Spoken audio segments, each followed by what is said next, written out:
So mga sangka, itong Crumpler, nagkalat na naman po ng isang pekeng balita. Aba, finak-check po si Pangulong Marcos o si Ferdinand Bongbong Marcos, mga sangkay. Dahil po sa kanyang naging statement sa kanyang inaugural address. Ngayon mga sangkay, itong fake news ng Rappler, babarahin po natin mismo ng katotohanan. Anyway, kung hindi ka po nakakapag-subscribe, please subscribe my YouTube channel and click the bell notification para lagi ka pong ma-update. At syempre mga sangkay, i-all nyo po. Pag napindot nyo po yung notification bell, i-all nyo. Okay? At syempre, sabay-sabay nyo rin pong i-like ang ating video ngayon nang sa ganun mas marami pong makapanood. So mga sangkay, pag-usapan lamang po natin ito dahil namimihasa na po itong Rappler. Biruin mo, ang tigas talaga. Ako po, tigas ng mukha. Nagkalat po ng balitang paninira lang naman kay BBM. Ito yun mga sangkay. Fact check. False.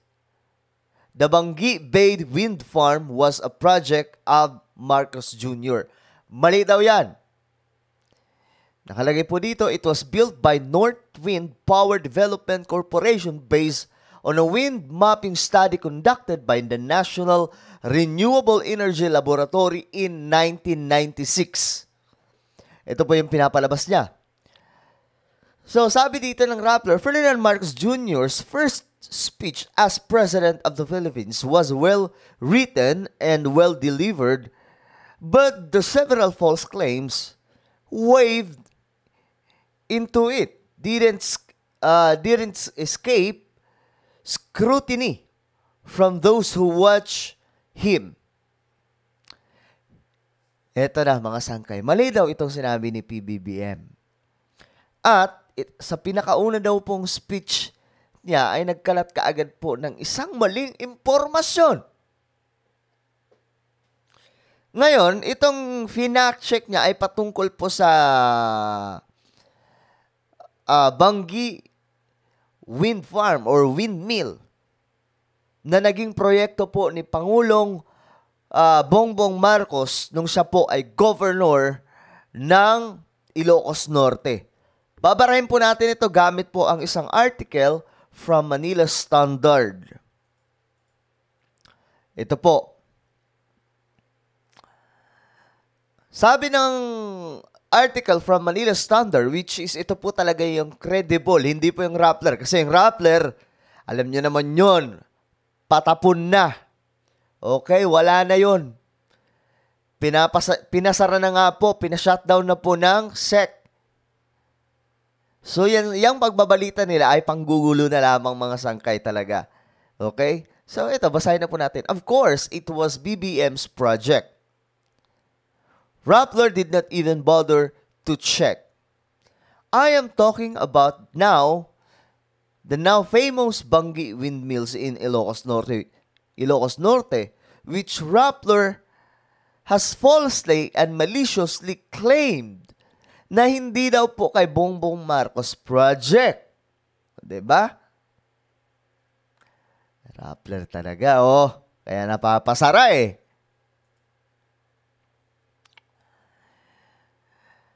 In a so-called fact-checking report, nagkiklaim ang Rappler without bothering to check sa original and eventual implementation of the project that the same was done by a private company, North Wind Power Corporation. Ito yung binanggit, di ba? Hindi daw yung project ni BBM. Project daw ito ng North Wind Power Corporation. No? Sige. Of course, North Wind was the project developer. Ano ulit yon? Ang project developer ay North Wind. Yan ang po ang sinasabi. But Rappler should have dug deeper to inform its readers that the project was essentially a kind of public and private partnership set up in the 1990s during Marcos second term as governor of the province. So dapat daw ang Rappler nilaliman pa ang research. Dahil nga po, well, hindi lalaliman ng Rappler ang research tungkol sa totoo. Alam niyo yung gagawin ng Rappler? Lalaliman nila ang paghahanap ng impormasyon na magmumukhang totoo ang kanilang fact-checking. Ano pa ba ang asahan natin? But the important right now is ang Rappler ay wala na pong credibility magbalita dahil nga po pina-shutdown sila ng SEC. At ang dami po nilang kinakaharap na kaso. Okay. Nakalimutan daw o hindi inilabas doon ng Rappler na ang project na windmill or wind farm ay public and private partnership na set up during daw po ng pangalawang termino bilang governor ng province ni Bongbong Marcos. Alam niyo mga sangkay,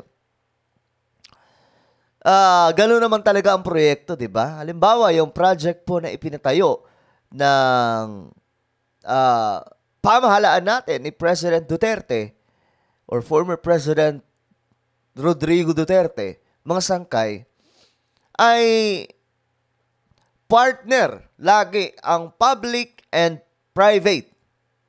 Kasi ang nagde-develop ay ang private. Okay? Pero ang nagbubukas para sa proyekto na to, public natural. Well, I'm not, hindi naman ako expert, mga sangkay. Pero nakakaintindi naman tayo, di ba, ng common na madaling intindihin na ang isang proyekto kailangan po talaga ng partnership. Ang gusto kasing makita nitong Rappler na ang windmill para masabi na kay PBBM project ay dapat siguro sila ang magtayo. Sila yung magpupupukpuk doon. Sila dapat yung maglalagay ng higanteng electric fan doon po sa Ilocos Norte. Ang bihira talaga. Halimbawa na lamang po yung mga project na tulay. Yung Binondo Intramuros project na tulay, mga sangkay. Kung papansinin po natin doon, mayroon pong dalawang flag na nakalagay doon. China and Philippines. So, ibig sabihin, nagpartner po ang China at Pilipinas para mabuo ang proyekto na yon. China ang pumondo, China ang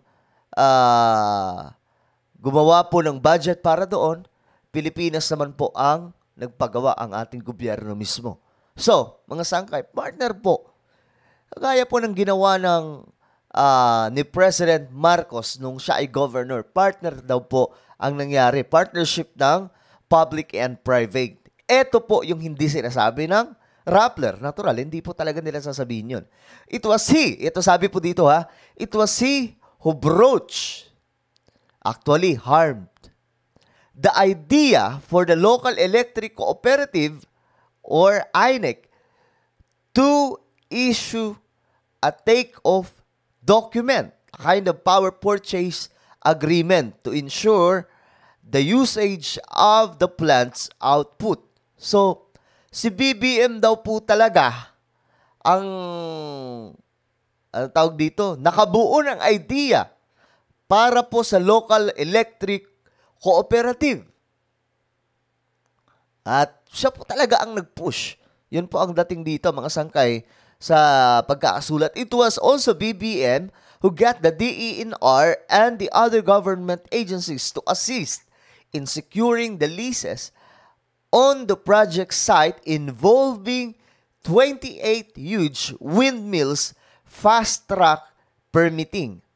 In other words, mga sangkay, si Bongbong Marcos ang nakaisip ng idea, ang nag-develop po ay ang Northwind Power Corporation. Pero, ang idea, nandun po kay Bongbong Marcos. Okay? At siya po ang naglakad para mabuong proyekto na to. Lalong-lalo na po yung mga documents. So, madali nga lang sabihin na, ito nga lang mga sangkay siya ang governor at the time. So, natural na natural. Dapat sa kanya ang credit sa project na yun. Siya ang governor. Walang wind farm or windmill doon kung walang pahintulot mismo sa gobyerno o sa local government. Ganun lang kasimple. Crumpler. Ganun lang kasimple. Ganun ba kayo kawalang, di nyo ginagamit to? Ha? Di nyo ginagamit para magbalita naman kayo ng tama? Ibang klase kayo. Securing the areas and otherwise ensuring that the project gets implemented in the soonest possible time. No, 'di ba? Ganun pa ang ginawa ni PBBM. It was also BBM who assured the project developers and the Danish government who provided the grants and low interest loans as well as the supplier Vestas that everything will be properly and responsibly handled to set up Southeast Asia's first wind farm. In short, he was not, sa madaling sabi daw, he was not only present at the project's establishment, he was, for all intents and purposes, the proponent. Gets nyo ba, Rappler? Kaya naman pala, inaayawan kayo ng maraming Pilipino dahil sa kakasulat nyo ng fake news. Okay? Pangklase kayo, no? Renewables and energy development have always been one of BBM's advocacies. The initiative to precisely harness the province's renewable resources was originally stated and affirmed in the Provincial Development Plan, which was complete with assistance from various national and international agencies during BBM's first term as governor from mid-1980 to February 1986. Okay, dito na tayo. When Rappler issued that fake fact-check report, I thought, what else is new? Ano ba ang bago? It has always been about its own agenda, not about the facts, much less the truth. Ririnig nyo ba, Rappler? Ang article from Manila Standard? Ano bang bago sa inyo? Dahil wala kayong pakialam, di ba? Ang importante, funded ng ibang bansa eh. Di ba? If a fact check, ito tutuldukan po natin itong vlog natin ngayon sa pagsasabi na itong fact check ng Crumpler ay mali at peke. Yun po yun, mga kababayan. So maraming salamat po sa inyong panonood. Hanggang sa muli. This is me, Sangkay Janjan. Please like, comment, share, and subscribe. At palagi niyo pong tatandaan that Jesus loves you. God bless everyone.